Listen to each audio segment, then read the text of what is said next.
advance, well, I should say that work, body of work, that has done most to advance and the manned exploration of space, either personally or by robot and things of that sort.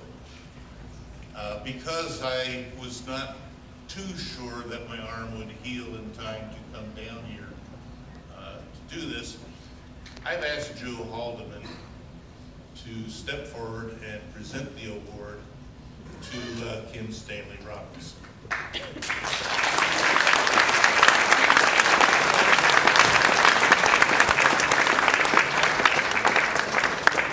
Thank you, Ed. Kim Stanley Robinson is the best known and most highly regarded science fiction writer of his young generation. Oh, hello. Speaking to the Martian. Stan's Mars trilogy is as important to modern art SF as Mars trilogy was to my generation, with the additional virtues of human characters and politics. Politics are as realistic and believable as its science and technology. Stan was my student at the Clarion Writers Workshop in 1975, when the world was young, and so was he. So at this late date, it gives me great pleasure to hand him the Heinlein.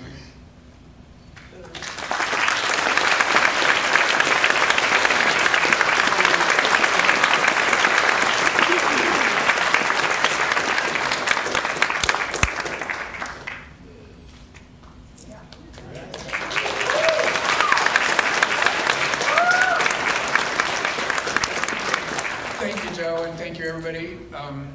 I'd first like to thank the Heinlein Society. It's a huge honor to get this award, Lifetime Achievement for Encouragement of Space Travel, which I love to do. And I also want to acknowledge the broad-mindedness of the Heinlein Society, given that my softball team back in Davis calls me their left-handed four-eyed Dodger-loving communist first baseman. But I don't think it would have mattered to Heinlein, because when I'm thinking of the moon as a harsh mistress and all you zombies and bias bootstraps and have spaceship will travel or red planet, these beautiful novels and stories will they span the entire political spectrum, and they're always thought-provoking.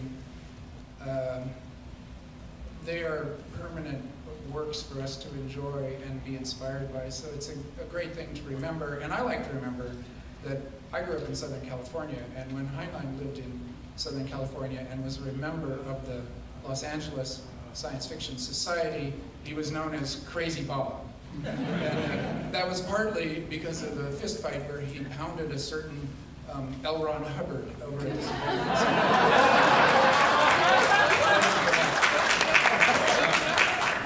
While I'm here, I would like to say also that I am an English major and I actually know nothing about space. And so how I have done this has been from the help of my friends in the science fiction community, and I would particularly like to mention my late friend Charles Sheffield, who taught me so many things about science fiction. And as you know, was a Balticon regular and a Washington, D.C. native space scientist, great science fiction writer. And one time, my wife and I, we had our first kid. We knew nothing about kids, just like I know nothing about space, and we were sitting there in our living room with no friends, no family, and no diapers. And suddenly, through the mail slot of our rented house in Bethesda, Maryland, fell onto the floor a package of plastic diapers. And I thought, what the hell, this is so convenient. And I rushed to the door and I went out, and because of his British stiff upper lip privacy and reticence, that Charles had thoughtfully gotten us the diapers, knowing we would have forgotten, but also didn't want to intrude or knock on the door. And I saw him scurrying down the street towards Wisconsin Avenue. So here's to Charles. I first went to, the first Worldcon I ever went to was the one in Baltimore in 1983, in Constellation. And I got to watch John Kessel at 6'5" and Bill Johnson at 6'10" crawl around the keel of the USS Constellation.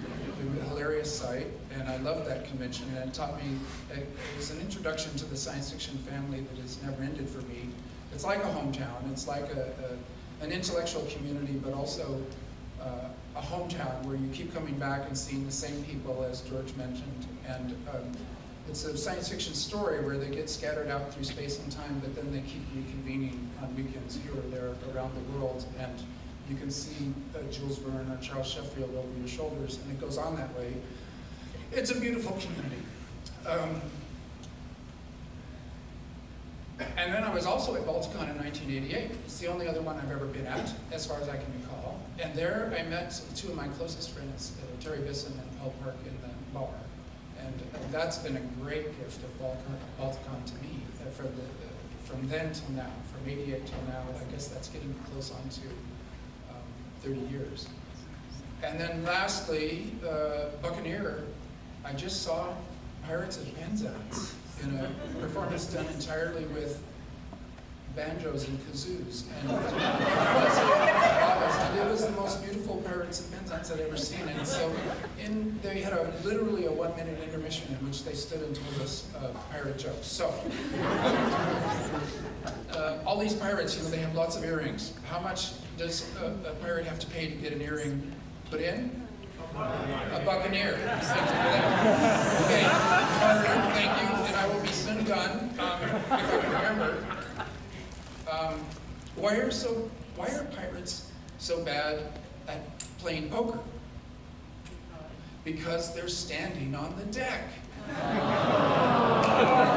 Thank you.